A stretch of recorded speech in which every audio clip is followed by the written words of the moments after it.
Bueno, empiezo a grabar el video número 7. Como les decía en los anteriores videos, lo último que habíamos estado trabajando era la idea de la separación en disciplinas, digamos, ¿no? Me gustaría por ahí un poco retomar la idea, digamos, estas cinco disciplinas, ¿no? Que yo nombré: historia, economía, sociología, ciencia política y antropología. Como le dije, la historia era el estudio de los pueblos europeos, del pasado de los pueblos europeos. La economía era la separación, digamos, y la cientificación, si se quiere, de la economía separada de la ciencia política, que al mismo tiempo nacía la ciencia política. La sociología no era el estudio del pasado, sino el estudio del presente. Esa separación también entre pasado y presente, en el sentido de, digamos, adquiría objetividad y adquiría densidad disciplinar. O sea, había una disciplina que se ocupaba del pasado y una disciplina que se ocupaba del presente, aunque el sujeto sea el mismo pueblo.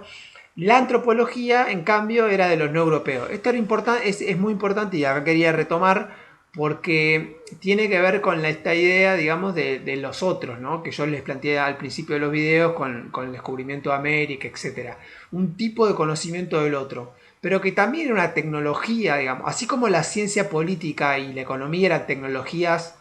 en el sentido de conocimientos vinculados a la administración, digamos, y un objetivo específico en la administración. La antropología también tenía un objetivo digamos, de conocimiento del otro, pero con un fin específico de dominación. Básicamente, digamos, la antropología nace junto con el colonialismo, digamos, ¿no? O sea, la necesidad del conocimiento de los otros ya no era una cuestión, digamos, de curiosidad o de los viajeros, de Marco Polo, ¿no? Que iba de acá para allá y conocía la India, entonces relataba en viajes, digamos, esas cosas, sino que las primeras, el primer, digamos, aparato de conocimiento burocrático sobre el otro es la propia colonización americana, digamos, ¿no? Y se generaliza con la colonización europea, digamos, para el fin de los esclavos, donde acompañando esos ejércitos colonizadores y esas empresas colonizadoras iban especialistas eruditos, muchas veces formados en filosofía, digamos, y en estudio de lenguas, que iban recopilando información que desde el punto de vista práctico no era que no servía. Esta discusión de que las ciencias sociales no sirven es en parte es una discusión mal hecha, porque, digamos, lo que no hay es una experimentación y una producción de una tecnología en el sentido de un aparato, pero sí hay una producción de una tecnología de gobierno del gobierno del otro, del gobierno de las propias poblaciones, del gobierno de las poblaciones peligrosas, digamos, en las metrópolis, y el gobierno de las poblaciones de indios o de colonizados en las otras. Por ejemplo, en la India, claramente, digamos, la Compañía de las Indias Orientales en la India durante el siglo XIX, digamos, necesitaba necesariamente producir un conocimiento para la administración colonial. Sobre todo cuando la administración colonial se superponía a sociedades, digamos, digamos, así como había que tener un conocimiento de las sociedades más organizadas de manera tribal, digamos, que no tenían organización estatal, también había que producir un conocimiento de las organizaciones que, si bien no tenían organización, digamos, algunas eran monarquía, entonces había que producir un conocimiento de organizaciones cuasi estatales o paraestatales, o tribales muy amplias, como las monarquías o las sociedades estatales americanas, digamos, que eran sociedades de millones de personas, donde había que producir un conocimiento del otro para poder lidiar con ese otro. La situación de privilegio, digamos, de la conquista de América, casi sin resistencia, digamos, o con una abrumadora diferencia tecnológica y biológica a favor de los colonizadores, no se produjo ni en la India ni en África, donde hubo cruenta resistencia. Entonces, la necesidad de saber del otro era una necesidad tanto política en el sentido de dominación como una necesidad militar, ¿no? También de dominación. Eh, Obviamente, digamos, había como precedentes, digamos, de estas ciencias sociales, es decir, qué sé yo, la ley de las naciones, o sea, la idea de una diplomacia internacional, la jurisprudencia en el sentido, digamos, del derecho administrativo, la economía política, como les indiqué antes, que reconocía el carácter político, digamos, de los aspectos económicos, tanto en Inglaterra como en Francia, La estadística, digamos, que había sido desarrollada como parte de la maquinaria estatal burocrática, digamos, de los estados absolutistas, digamos, de la monarquía absolutista de los siglos XVIII y XVII,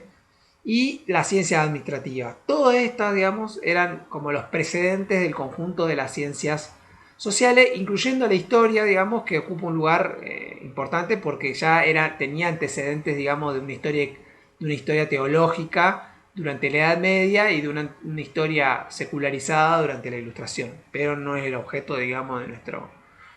de este curso específicamente.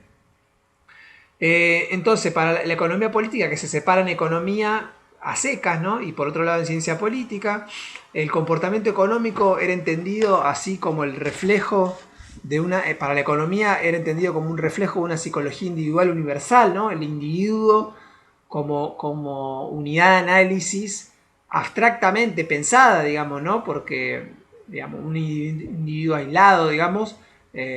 ¿no? Y no de instituciones socialmente construidas, o sea, ¿no? Es decir, la idea de un individuo en una sociedad donde la propiedad privada sea la norma era como el punto de partida de cualquier análisis económico, cuando en realidad ese punto de partida era el punto de llegada de era el punto de llegada de toda una evolución y un desarrollo histórico precedente, ¿no? Entonces, de ese lugar es que se naturalizara como punto de partida del estudio económico la idea del laissez-faire, laissez-faire, es decir, la idea de que la economía estudiaba, digamos, un individuo y un mercado de manera aislada, cuando en realidad el individuo y el Estado, digamos, un individuo y el mercado de manera aislada no existían sin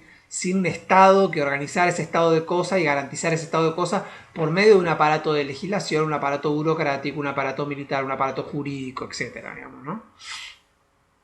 La sociología era orientada hacia el presente, como dije antes, pero que buscaba, digamos, estudiar ese presente a partir de un conjunto de leyes, por lo cual era nomotética, es decir, buscaba tratar de formular las leyes del comportamiento social de las sociedades surgidas de la Revolución Industrial y surgidas de la Revolución Francesa. La antropología, ¿no? Era esto como trabajo de campo y de observación participante. Antes de 1945 fue la geografía la única ciencia que, digamos, trató de ser universal en su práctica, es decir, tratar de pensar como su unidad de análisis más allá, digamos, de una particularidad, ¿no?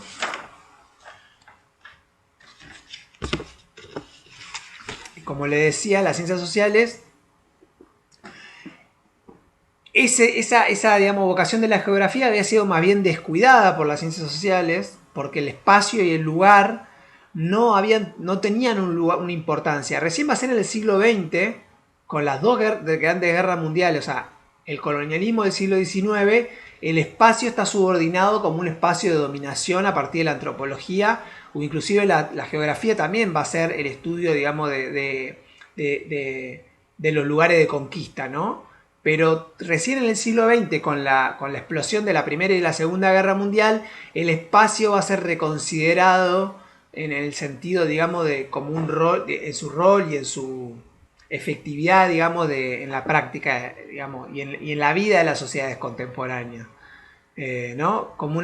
digamos, cuál es la dimensión, digamos, no solamente de las sociedades contemporáneas vivían en el tiempo, o sea, como historia y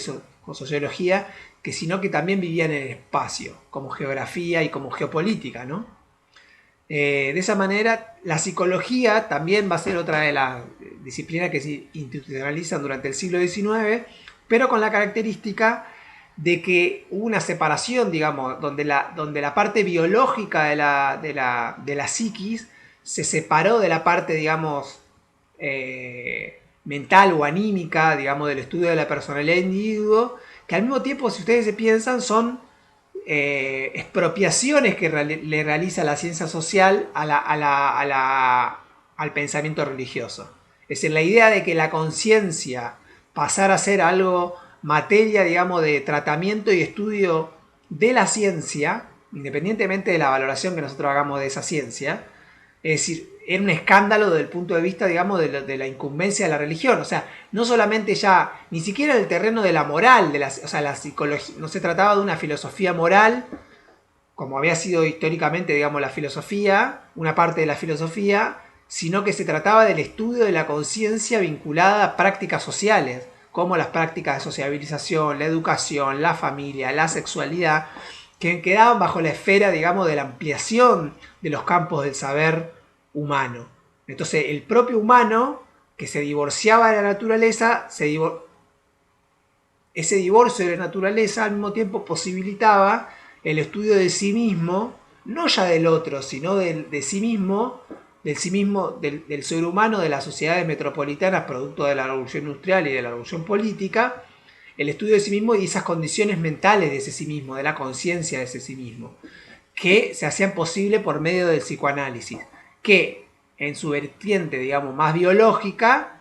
se aleja, digamos, de las ciencias sociales y ya se incluye dentro de la medicina, que al mismo tiempo había sido crecientemente producida como una ciencia natural y no ya, digamos, como una ciencia del cuerpo, entendido como un cuerpo metafísico, como una sustancia, en el sentido de la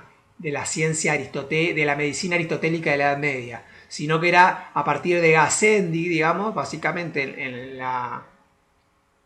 se separa de esa idea hipocrática, digamos, de ciencia como humores del cuerpo y otras teorías que no viene al caso, pero la ciencia se vuelve una dimensión, digamos, del estudio de la ciencia natural y el estudio de la psiquis, entendida como psiquiatría, queda incorporado a la ciencia médica y el estudio de la psicología, entendido como estudio de